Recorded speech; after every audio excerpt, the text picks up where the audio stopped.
आज हम लोग चुनाव में प्रशासनिक मशीनरी पर चर्चा करेंगे। मैं बताया था कि जब लोकसभा का चुनाव होता है तो राष्ट्रपति अधिसूचना जारी कर देता है। अधिसूचना जारी होने के बाद प्रशासनिक जो मशीनरी है वो एक्टिव हो जाती है।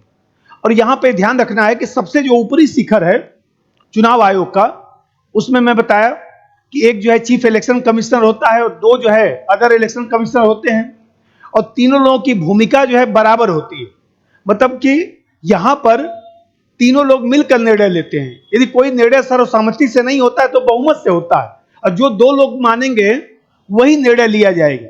तो यहाँ पर सबसे ऊपर जो कड़ी हो गया वो हो गया सीईसी और ओईसी, 3 सदस्यीय समिति का हो गया। इसके बाद नीचे जो अधिकारी होते हैं उसमें राज्यों में जो है चीफ इलेक्शन ऑफिसर की नियुक्ति की जाती है, और चीफ इलेक्शन ऑफिसर जो है राज्य में जो आईएएस अधिकारी रहते हैं, जो सीनियर आईएएस अधिकारी हैं, उसी में से नियुक्ति किया जाता है, और सामान्यतः निर्वाचन आयोग यह नियुक्ति करता है।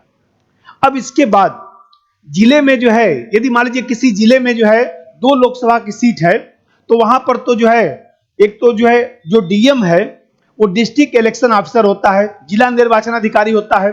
और मान लीजिए जिले में 2 लोकसभा की सीटें हैं तो ऐसी दशा में वहां पर जो है 2 आरओ बना दिए जाएंगे।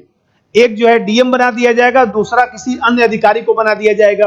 और यदि जिले में एक ही सीट है तो जो डीईओ है, डिस्ट्रिक्ट इलेक्शन ऑफिसर है, वही जो है रिटर्निंग ऑफिसर भी बन जाता है।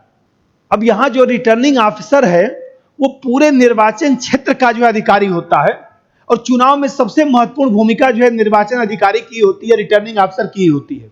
संपूर्ण निर्वाचन क्षेत्र के चुनाव का संचालन करना यह रिटर्निंग ऑफिसर की भूमिका है। नामांकन पत्र स्वीकार करना, नामांकन पत्रों की जांच कराना, मतगणना करवाना, चुनाव परिणाम घोषित करना, विजयी उम्मीदवार को जो है प्रमाण पत्र बनाकर देना, ये सब काम जो है रिटर्निंग ऑफिसर का होता है।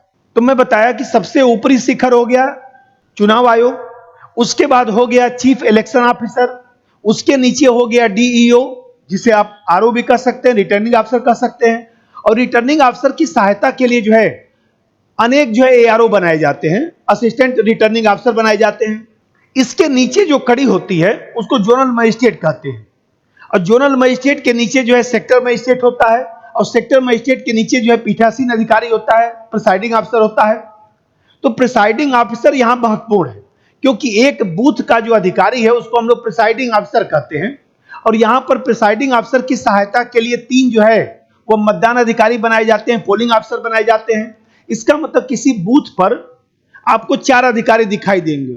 अब मत डालने गए होंगे तो देखे होंगे कि एक व्यक्ति अपना चुपचाप कोने में बैठा होगा, 3 लोग बैठे होंगे, जिसमें से एक व्यक्ति पर्ची लेकर बैठा होगा। आप जाते होंगे, मत देने जाएंगे ना, तो देखिएगा एक जिस व्यक्ति के पास जाएंगे वो व्यक्ति पर्ची में मिलाएगा, मिलाकर फिर दूसरे व्यक्ति को देगा।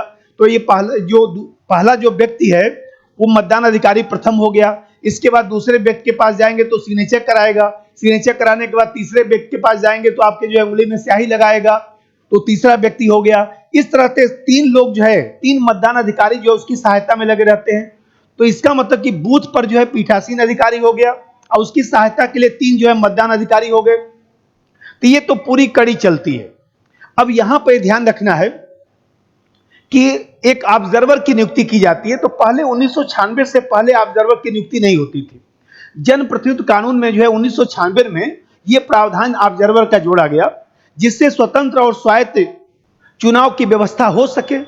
आप देखे होंगे कि अभी 4-5 दिन पहले जो है चुनाव आयोग ने जो है ऑब्जर्वर की नियुक्ति किया है। तमाम जो आईएएस रिटायर थे, जो 86 बैच के, 87 बैच के पेपर में आप लोग पढ़े भी होंगे। इस तरह से सभी राज्यों में जो है ऑब्जर्वर की नियुक्ति की गई। तो ऑब्जर्वर का क्या काम है? ऑब्जर्वर जो है वो ये देखता है कि जो रिटर्निंग ऑफिसर है या जो अन्य क्रियाकलाप चुनाव में चल रहा है वो निष्पक्ष तरीके से चल रहा है या नहीं। यदि कोई समस्या है तो निर्वाचन आयोग को जो है अपनी रिपोर्ट प्रस्तुत करता है, और उसके आधार पर निर्वाचन आयोग निर्णय लेता है। और आप जानते हैं कि चुनाव के समय पूरी प्रशासनिक मशीनरी जो है, जो चुनाव में लगी हुई है, सब जो है निर्वाचन आयोग के नियंत्रण में आ जाती है, और निर्वाचन आयोग अपने हिसाब से सबका ट्रांसफर करता है, अपने हिसाब से जो है उनको पद देता है।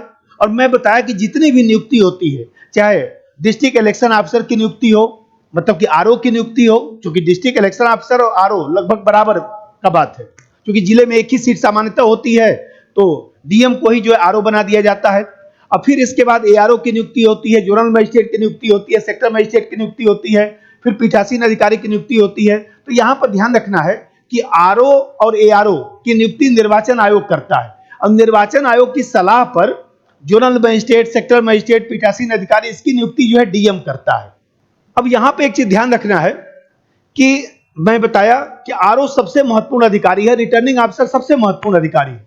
तो नामांकन पत्र जांच के बाद जब नामांकन दाखिल हो जाता है तो आप जानते हैं कि 2 दिन का समय जो है वह नाम वापसी के लिए दिया जाता है। अरे कुछ लोग चुनाव लड़ जाते हैं, ऐसे फार्म भर देते हैं, बाद में वापस ले लेते हैं, तो उनको भी मनाने जुनाने के लिए जो है 2 दिन का समय दिया जाता है। तो नामांकन पत्र जांच के बाद 2 दिन का समय नाम वापसी के लिए दिया जाता है। और जब नाम वापसी हो जाता है, फाइनल लिस्ट तैयार हो जाती है, तो नाम वापसी के बाद चुनाव के पहले 14 दिन का समय जो है चुनाव प्रचार के लिए दिया जाता है। अब फिर यहां एक चीज और ध्यान रखना है कि चुनाव प्रचार जो है मतदान शुरू होने के 36 घंटे पहले जो है समाप्त हो जाना चाहिए। तो आप जानते हैं कि मतदान शुरू होने के 36 घंटे पहले चुनाव प्रचार समाप्त हो जाना चाहिए। तो ये मैं बताया कि ये प्रक्रिया होती है। और यहां पर जब नामांकन पत्र दायर किया जाता है लोकसभा के चुनाव में, तो उसमें जो है आप जानते हैं कि जैसे मैं बताया था, कोई जनरल का उम्मीदवार है तो जनरल के उम्मीदवार के लिए, ओबीसी के लिए नहीं, जनरल और ओबीसी का एक ही होता है, तो उसके लिए 25,000 रुपया आपको जो है जमानत राशि जमा करना होता है।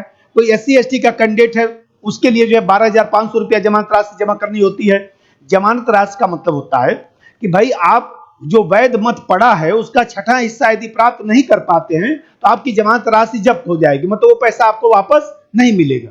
अब एक चीज और भी ध्यान रखना है कि चुनाव के समय जो है वह देखा जाए तो उम्मीदवारों को खर्च करने के लिए 2 श्रेणियां बनाई गई हैं।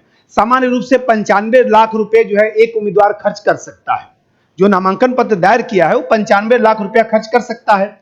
तो 95 लाख जो उसको खर्च करना है, तो वहां पर जो है वह देखा जाए तो तमाम लेखा अधिकारियों की एक टीम बनाई जाती है और ये लोग जो है जांच करते हैं कि चुनाव में कितना पैसा खर्च हुआ। और यहाँ पे ध्यान रखना है कि पार्टी जो पैसा खर्च करती है उस पैसे को इसमें शामिल नहीं किया जाता है।